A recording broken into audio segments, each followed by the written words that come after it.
In this session, we're going to be discussing the setting up of virtual private networks using Server 2012 and Server 2012 R2.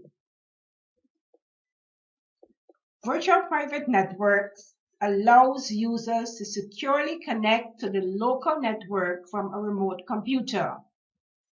The remote computer then virtually becomes part of the local network. Let's take a look at the broad picture. Let's say that you wanted to connect to your corporate workplace from home, or maybe you're on vacation and you need to connect to the office. Your laptop is referred to as the endpoint. Your data, when you connect from home, is going to go through a tunnel, and this tunnel provides a secure endpoint connection to the office. As you can see in our diagram here, we have the internet on the outside, we have the tunnel on the inside of that, and then we have the data packet going through the tunnel. One of the purposes of the VPN connection is to allow the user to have a secure connection as the data travels through the tunnel. We're going to be looking at installing remote access, configuring and enabling remote access for VPN connections, and configuring the client as we go through this session. Now, the main goal of VPN technology is to be able to provide a high level of security over the internet. The VPN protocols that will be used will provide encryption and authorization, making sure that as the data travels across the network, there is no leakage of information and that the data will be viewed only by the authorized recipient. So the security protocols that are going to be used are very important because their job is to maximize security over the connection. Now we want to take a look at some of the commonly used VPN protocols. And the first one that we're going to look at is the point-to-point tunneling protocol. PPTP, point-to-point tunneling protocol, is one of the oldest and most widely used standards in the industry. Microsoft runs an improved version of the PPTP protocol with encryption, supporting 40-bit and 128-bit encryption. Now, the main advantage of PPTP is its speed and its ease of setup, and it is widely supported and already built into many modern platforms. You will see that we will need to allow or to open port 1723 for the TCP protocol when we are doing the setup of the VPN connection. So we're going to have to go into the firewall and configure or enable port 1723 for the PPTP protocol. Then we have the L2TP, which is the layer 2 tunnel protocol. And this is another one of the commonly supported VPN protocols. And this one also is built into virtually all modern systems, making it widely supported and as easy to set up as PPTP. On its own, L2TP does not encrypt traffic. It usually comes bundled with IPsec, which is Microsoft Encryption Protocol. So that's why you see L2TP/IPsec, because they're bundled together. IPsec is more secure than PPTP, but it is somewhat slower given the way it handles traffic. The port that we would need to open for L2TP is 1701 for TCP and 500 for UDP.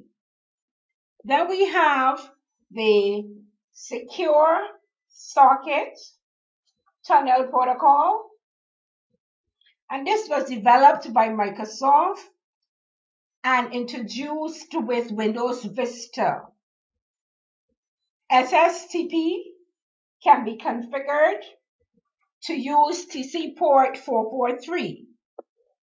Now, this is an important advantage as port 443 is used by the HTTPS protocol that is commonly used to establish a secure connection. In other words, your VPN traffic routed through this port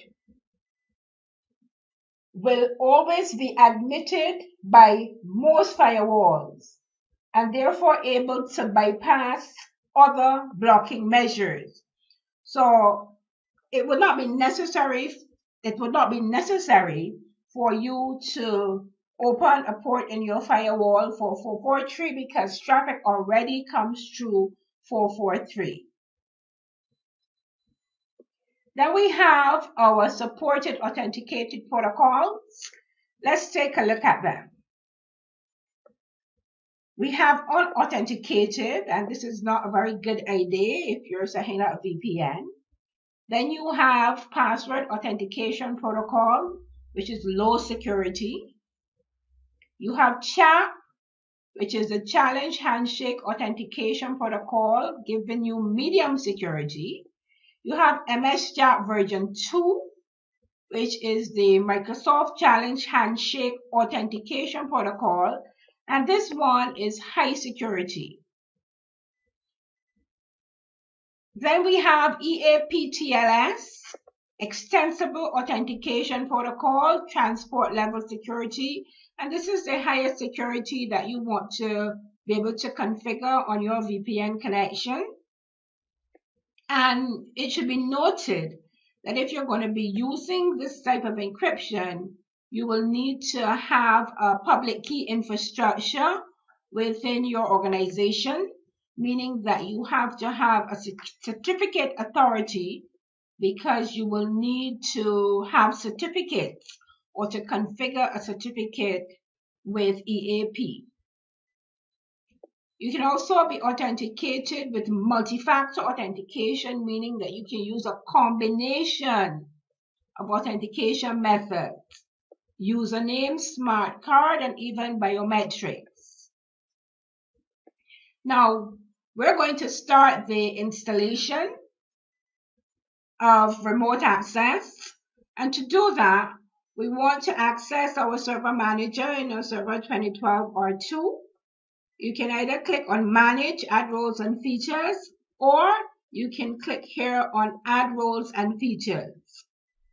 The next screen you will come to is the Before You Begin screen. You want to click Next on that screen. You want to leave role-based as it is and click Next on the Select Installation Type. Then you want to select the server that you're going to be installing the VPN on. Then you click Next, and you select Remote Access from the server roles. Because we're installing remote access, in order to set up the VPN server, the role that you need to install is remote access. Click on Next. We don't need any features. We don't need to select any features. Features will be selected on their own. Click Next again. And here we see we have some information about the remote access. And we're dealing here with VPN. So let's look at what it says about VPN. It says deploy VPN to allow client computers running operating systems not supported by direct access or configured in a workgroup to remotely access corporate networks over a VPN connection. In a later video, we will be taking a look at direct access. Click Next at this point, and then click on Add Features. The role service that we want to select here is direct access and VPN. We're going to click on Next, and we're about to do the installation, and we're going to click on Install. After installation has completed, we're going to be presented with the screen where we need to click on Open the Getting Started wizard, because we now have to go through further configuration of this role. So we're going to click on Open the Get Started wizard, and we're going to be presented with a number of choices. The choice that we want is deploy VPN only. And let's look at the description. Configure VPN using the routing and remote access console. Remote client computers can connect over VPN, and multiple sites can be connected using VPN site-to-site connection. VPN can be used by clients not supported by direct access. Once we have selected that, we're going to be looking now at the routing and remote access console, and we need to enable routing and remote access by right-clicking on the server and clicking on enabling routing and remote access. In the routing and remote access server console, we're now going to right-click on the server, and we're going to click on Configure and Enable Routing and Remote Access. In the Welcome to Routing and Remote Access Server Wizard Setup dialog box, we will click Next. And for configuration, we're going to be selecting Custom Configuration and then clicking Next. And because we are looking at VPN access, we're going to select the VPN access because we want to enable VPN on this server. Then we're going to click Next. And we are going to click on Finish. It says here you have successfully completed the routing and remote access server setup wizard. So we click on Finish. And we're going to wait for the service. You see we have a message dialog box saying to start the service. So you click on Start Service and wait while the service is configured.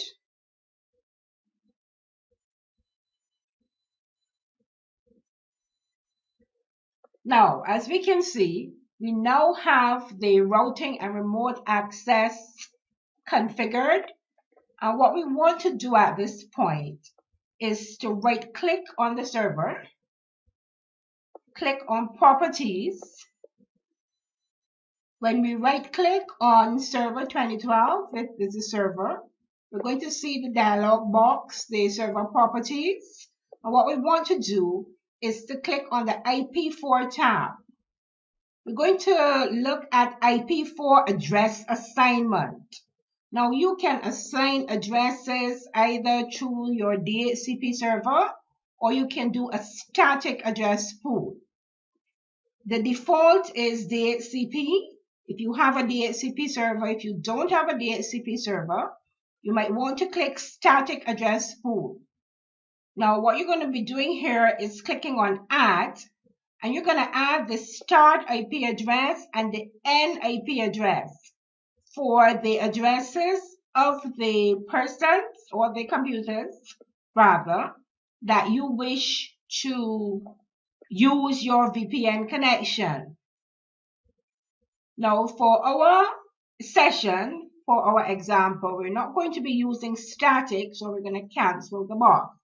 We're going to be using dynamic because we do have a DHCP server. Then we also want to look at the security. So we're going to click on the security tab. And here we want to take a look at those protocols that we discussed in the beginning of the session. We want to click on authentication methods. And here we have a choice of methods. Remember, if you're going to select EAP, you should have a certificate because you're going to need to add a certificate. For our example, we're going to use MS Chat version 2, so we're going to take out the EAP and we're going to leave it at Microsoft Encrypted Authentication version 2 MS Chat. And we're going to say OK. Now, remember we talked about if we were using EAP, this is where you would configure the certificate. Now, SSL certificate, if you wanted to use that, you would say use HTTP here, and you would click on the certificate binding checkbox there. Let's see, we can also look at login. By default, log errors and warnings are turned on. But the main thing that we wanted here was the IP4 with the address assignment of those people who are going to be using your VPN connection. And then we also wanted to look at the security, which we did. So we're going to say apply to save the settings. And we're going to then click on OK. It says here you made changes to the router configuration that requires the router to be restarted. Would you like to continue? And we're going to say yes. And you see the router here is being restarted because we made a change on the IP4 connection where we only use MS Chat version 2. So we're going to say OK at this point. The next thing that we want to do is to go and configure the user, because the client has to be configured. So we want to go to Active Directory users and computers. So we're going to click on Tools, and we're going to go to Active Directory users and computers. And we don't want the Active Directory Administrative Center. We clicked on that. So we're going to wait till it comes up, close it back, and go to the Active Directory Users and Computers. So we're waiting for the Active Directory Administrative Center so that we can close it and go into Tools, Active Directory Users and Computers. Now what we're going to do here is in the users container here, we're going to look for a user. And we're going to choose Joy Edwards. We're going to right click on Joy Edwards and click on Properties. And we want to click on the Dial-In tab. And all that we have to do here to allow Joy Edwards to be able to connect through the VPN is say Allow Access. We click Apply to save the changes, and we click on OK. Now, right about now, I know some people are wondering, but what if I wanted to do 50 users at one time? I don't want to go into the users container and right click on every user and allow access. Well, we will need to do that through group policy. So let's close the Active Directory Users and Computers console. Let's click on Tools, and we want to look for Group Policy Management. Now let's open up this console. What we want to do is to create a policy for the VPN users. And then what we would do is to link that policy to an organizational unit. And this organizational unit will have the users who will be connecting through the VPN. So let's go ahead and do the policy. I'm going to click on Group Policy Objects. We're going to do a new policy for this exercise. And we're going to call it VPN Connection. Click on OK. So now we have the policy. We're going to edit the policy. So we're going to right click the VPN Connection Policy and click on Edit. We're going to click on Computer Configuration, Preferences, Control Panel Settings, and we are going to select Network Options and right click on Network Options and click on New VPN Connection. On the VPN connection, on the action, we want to click on Create. And we're going to leave this here at all users, and we have to type in the connection name. So if our network connection was VPN Connection 1, we give it the name. We can use the IP address of the VPN server, or we could use the DNS name. Let's use DNS name by clicking on Use DNS name, and you would type the VPN DNS server name. So let's call it vpnserver.com. You apply the changes and click OK. But before we do that, let's go to security here. And remember, we're doing the security for the client. So the security for the client should match the security for the server. And here we want to say advanced custom settings, because we want to look at this. Data encryption. Your choices are none, optional, required, maximum strength. You can choose the one that you want. Use EAP, or we remember on the server we had done MS-JAP. So we're going to say use these other protocols, and we're going to go for Microsoft version 2, which is the one that we selected on the server. At the top here, you have typical recommended settings. Require a secured password, require data encryption, disconnect if none. You can also make that choice. Now we can apply the settings and we can click on OK.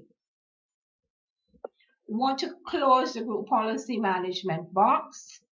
And now we want to go and we want to look at the firewall. Remember, in the beginning of our session, we had talked about opening the firewall ports, but we're going to do that now. We can close the group policy management session. And here we're going to go to our start menu, and we're going to simply type Windows Firewall. And we want to spell firewall correctly here. What we want is the local firewall. We don't want the Windows Firewall with advanced security. This is the one we want here, Windows Firewall. And we're going to open Windows Firewall. Then we're going to click on Allow an app or feature through Windows Firewall. Because remember, we're doing PPTP connection. And we're going to do routing and remote. We're going to look for the routing and remote. Here it is. Routing and remote access. And what we want to do is to make sure that we have on the routing and remote domain, private and public selected or enabled, and then we can close the firewall. If your router was that you were using was probably a modem and not the server 2012, you might want to go and configure your router. For the router that we're looking at is Linksys router. And for this router, you simply have to access the router and click on the Applications and Gaming tab.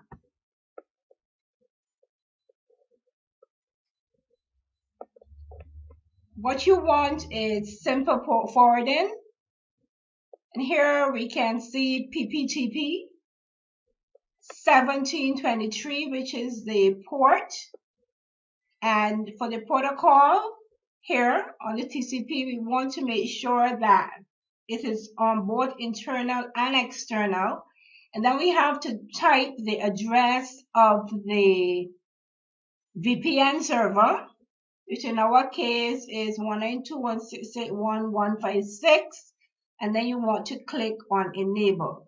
So if you are using your modem as your router, then you have to configure or open that firewall port 1723.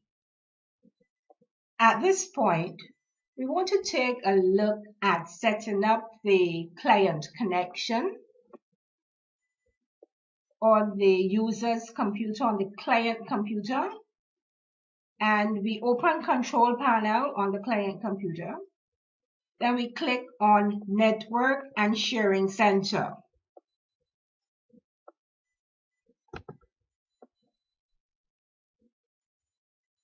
The next thing that you want to do is click on Connect to a Network.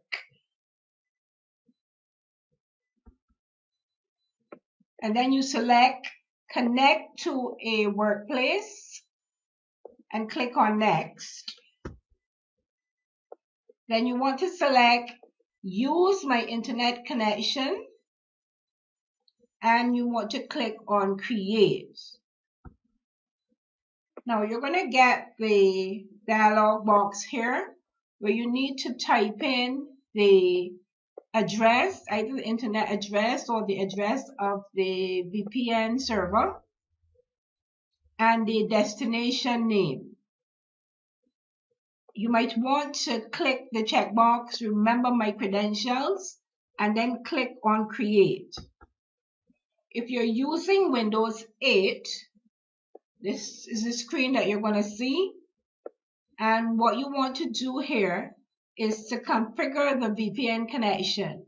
If you're using Windows 7, you can simply just right-click on the VPN connection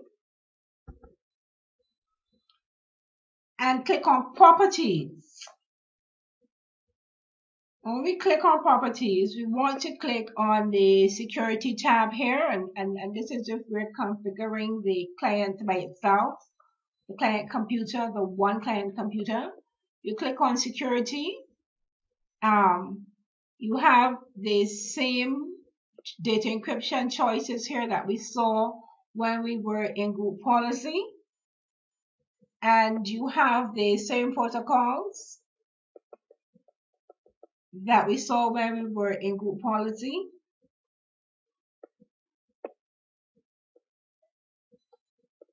So we make the selections that we want and we say OK. Once that's done, this client computer is ready to connect to the workplace.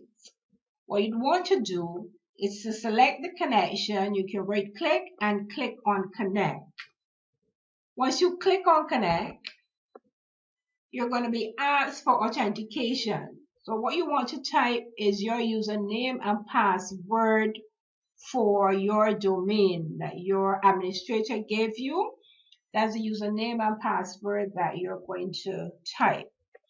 Once you have done that and you click on OK, you're going to see that your VPN connection is ready and you are connected and you will be able to access your network. That is the end of this session. My name is Merle Whitney. Thank you for listening.